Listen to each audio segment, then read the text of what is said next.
Good morning dear student. पिछले कुछ video में अपने प्रवास की प्रकृति, प्रवास के प्रकार, प्रवास के कारण पढ़े थे। इस वीडियो में अपने जनसंख्या भूगोल के अंतर्गत प्रवास के कुछ सिद्धांत दिए हैं, उनके बारे में पढ़ेंगे। जनसंख्या प्रवास का मुख्य अभिकर्ता मनुष्य है, जो अत्यंत गतिशील और विचारशील तत्व है। इसके व्यवहार में अनिश्चितता पाई जाती है। यही कारण है कि जनसंख्या प्रवास के संबंध में किसी निश्चित नियम या सिद्धांत का प्रतिपादन करना अत्यंत कठिन कार्य है। जनसंख्या एक गतिशील तत्व है जो देश काल के अनुसार परिवर्तित हो जाता है। प्रवास के लिए उत्तरदायी मानव व्यवहार भी सभी लोगों में एक जैसा नहीं पाया जाता है। समान अर्जित आर्थिक दशा में कुछ लोग प्रवास के इच्छुक एवं प्रयत्नशील हो सकते हैं, जबकि अन्य लोग जिसमें तटस्थ भी हो सकते हैं। प्रवास नहीं करना चाहते। प्रवास के लिए व्यक्ति के निर्णय निश्चय क्रम और अनिश्चय होते हैं। अतः प्रवास की प्रक्रिया को किसी निश्चित मॉडल या सिद्धांत के रूप में बांधना या आबद्ध करना अत्यंत कठिन कार्य है, क्योंकि इसमें कोई निश्चित नियम लागू नहीं हो पाता। इस संदर्भ में हम्फ्रे का कथन है, प्रवास का नियम निश्चितता के लिए नहीं बल्कि नियम विहीनता के लिए कुख्यात है। यही लगता है। इस कथन से स्पष्ट है कि प्रवास के कुछ सिद्धांत दिए हैं, आगे हम पढ़ेंगे भी उनको, लेकिन सर्वज्ञ सिद्धांत कोई नहीं है। उसकी प्रकृति पर निर्भर करता है।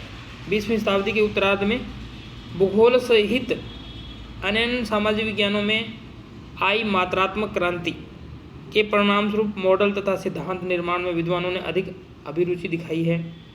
प्रवास सिद्धांत तथा मॉडल के निर्माण में जनाविज्ञविदों, समाजशास्त्रियों, अर्थशास्त्रियों, भूगोलविदों आदि ने प्रयास किए हैं। इस दिशा में रेवेनस्टीन के प्रयास को प्रथम महत्वपूर्ण कार्य माना जाता है। तब से लेकर अब तक अनेक विद्वानों ने विभिन्न तत्वों के आधार पर प्रवास के अलग अलग सिद्धांतों, नियमों, मॉडलों की रचना की है। प्रवास के कुछ महत्वपूर्ण सिद्धांत निम्नलिखित हैं, जिसका आगे हम अध्ययन करेंगे। सर्वप्रथम 1879 के अंदर रेवेनस्टीन का प्रवास मॉडल, पहला प्रवास से संबंधित सिद्धांत रेवेनस्टीन ने दिया। फिर गुरुत्व मॉडल न्यूटन ने दिया। गुरुत्वाकर्षण नियम के आधार पर है, न्यूटन ने दिया। तीसरा है न्यूनतम प्रयास सिद्धांत। न्यूनतम प्रयास सिद्धांत एक प्रकार से हम कह सकते हैं जिफ महोदय ने दिया, जिफ महोदय ने दिया। मध्यवर्ती अवसर मॉडल स्टोफर ने दिया। लगभग 1940 के काल के अंदर स्टोफर महोदय ने इस सिद्धांत को प्रतिपादित किया। कुछ समय तक ये चला भी, और इसी में ही संशोधन कर करके प्रतियोगी प्रवासी मॉडल, ये भी स्टोफर ने दिया था। मध्यवर्ती प्रवासी मॉडल को सिद्धांत को दिया और इसी को संशोधन करके उन्हें प्रतियोगी प्रवासी मॉडल दिया। सूक्ष्म विश्लेषणात्मक मॉडल, ये मॉडल जनसंख्या के अधिकांश सिद्धांत या मॉडल इस प्रकृति के ही हैं। सामान्य इन्हीं तत्वों या इकाइयों का उपयोग किया जाता है, जैसे सुगमता, और इन्हीं तत्वों को लेकर के हैंगस्टैंड ने इस सिद्धांत को दिया। ली का प्रवास मॉडल ली ने दिया। एफएस ली। सोपानी संरचना मॉडल जनसंख्या में महत्वपूर्ण मॉडलों के नाम से जाना जाता है। क्रमबद्ध एक प्रकार से मॉडल है सोपानी संरचना मॉडल।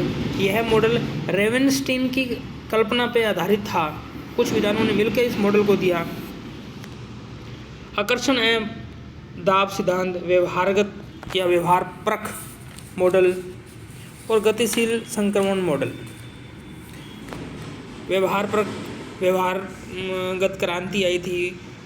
बल्प्रेट ने 1975 में मानव व्यवहार पर आधारित सिद्धांत दिया। उसको इसमें माना जा सकता है। और गतिशील संक्रमण सिद्धांत जेलेंस्की को कहा जाता है। जेलेंस्की ने इस सिद्धांत का प्रतिपादन किया। आगे इनका विस्तृत वर्णन अपने पढ़ेंगे। रेवेनस्टीन का प्रवास मॉडल। रेवेनस्टीन ने कुछ नियम बताए प्रवास के, तो मॉडल नहीं दिया एक प्रकार का, लेकिन उन्होंने कुछ नियम बताए। उन नियमों का हम अध्ययन करेंगे। मानव प्रवास के संबंध में सैद्धांतिक विवेचन तथा किसी सिद्धांत के प्रतिपादन का प्रथम उल्लेखनीय प्रयास रेवेनस्टीन का माना जाता है। उन्होंने 1889 में प्रवास के नियम की रूपरेखा प्रस्तुत की।